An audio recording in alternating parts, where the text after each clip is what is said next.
Time for Money Power Politics. U.S. chip maker NVIDIA suffered a colossal sell-off on Wall Street today and dragged the entire U.S. tech sector down with it. It's a Monday. Sorry, boys and girls. Shares plunged 17% after a new Chinese AI app that most of you had never heard of yesterday, but everybody's talking about today, called DeepSeek, spooked investors in a big way.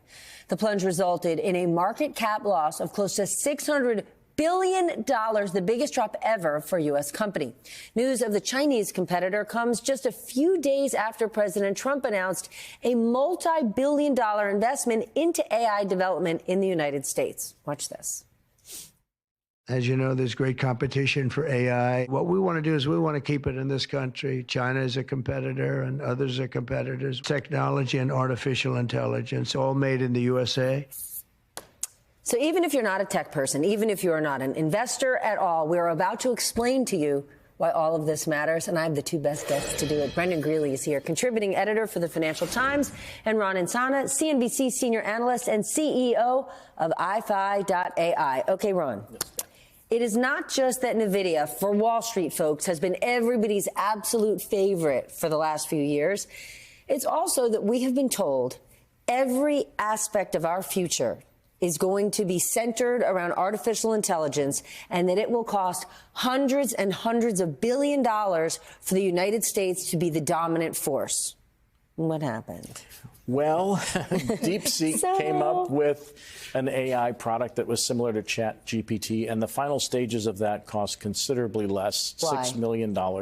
They used less expensive computer chips, we think, to build it out. They used much less energy than would be required to build out AI capacity in the United States. And so the chain reaction that you saw here was, number one, it's not going to cost as much.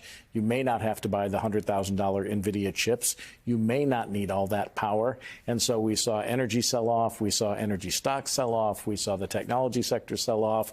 And this is calling into question what exactly you need to build the equivalent of or something better than a ChatGPT type platform. What do you think? I think you have problems with the business models of these American companies. They had settled on a strategy of more. They wanted more power. They wanted more chips. They wanted more protection. They wanted and got more investment. And the problem is more didn't win in this case. And that's what's so fascinating. This is a case in a way of innovation under constraints. Both administrations worked really hard to consequentially actually deny the chips to China that China needed to do this, that we thought they needed. But they somehow got some slightly older chips. They sort of got them through the embargo, and then they actually programmed it in a really clever way. And it turns out that we're not that good at predicting what causes innovation. And if you constrain things, it can actually cause people to be really creative. And so, okay, so right there, we forced them to innovate, and they won. Or they did really, really well. We're not going to say won. Here's the difference. Both of these products are very expensive to make, and we think that the Chinese product DeepSeek is much more expensive to make than they're letting on. However, it looks like the model that it produced can run on the Mac that you have, and very soon it'll be able to run on a Raspberry Pi. This is like a tiny processor you could buy for $130 that your kids do science experiments on. That's the difference. But there are some concerns still. If we were, as individuals, to use the Chinese product and load it onto our computer, how much do we sacrifice our privacy? What are we giving to the Chinese government if indeed they are some stalking horse on their behalf?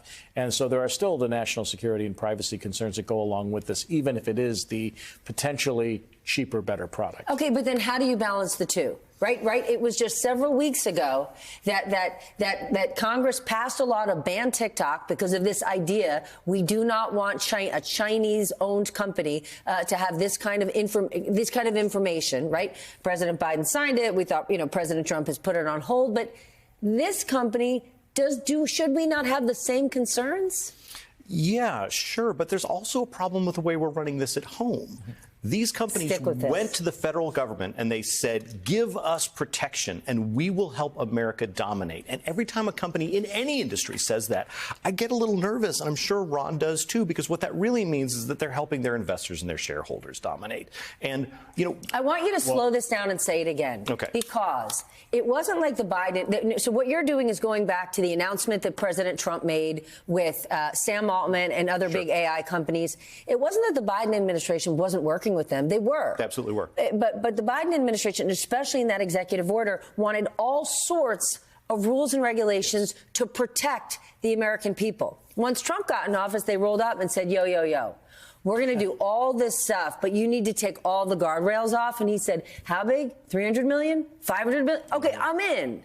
All the supports, none of the constraints. So we're not that good at figuring out what causes innovation. Unfortunately, the way you encourage innovation is you make sure that there's good education in the country and you make sure that there's good infrastructure in the country, and then you kind of hope something happens. And that's not very exciting if you're a politician, because you don't get to like go to a factory opening and say, I made this happen. But unfortunately, there's no like big constituency for the things that cause innovation in the long term. Instead, what you get is companies saying, give me something, except constraints. There's also no big constituency for rules. There's no big voting box saying, give us rules. But when something blows up, people are saying, please save me now. Well, there is some good news here. Number one, if there is a cheaper and better way to do this, that it would be great for consumers, assuming that we do it and we do it with the proper constraints.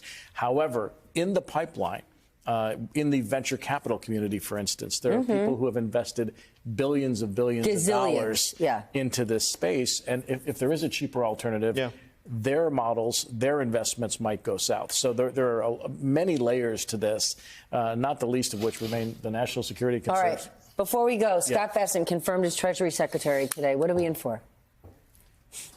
A surprisingly non-radical choice for Treasury Secretary, and what is seen by markets as a moderating force around tariffs. So he said, yes, I understand in a way why they might be necessary, but we're going to introduce them slowly and not arbitrarily overnight to Colombia, for example. And that's something markets seem to like Bessent. And consistently, this administration and the last Trump administration, they do not mess with Treasury or the Fed.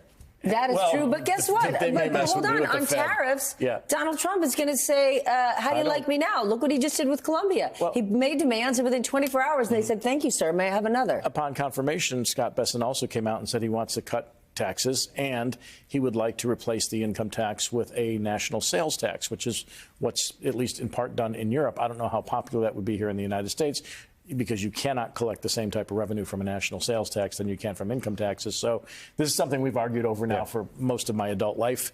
We'll see whether or not there's any appetite for it in the future.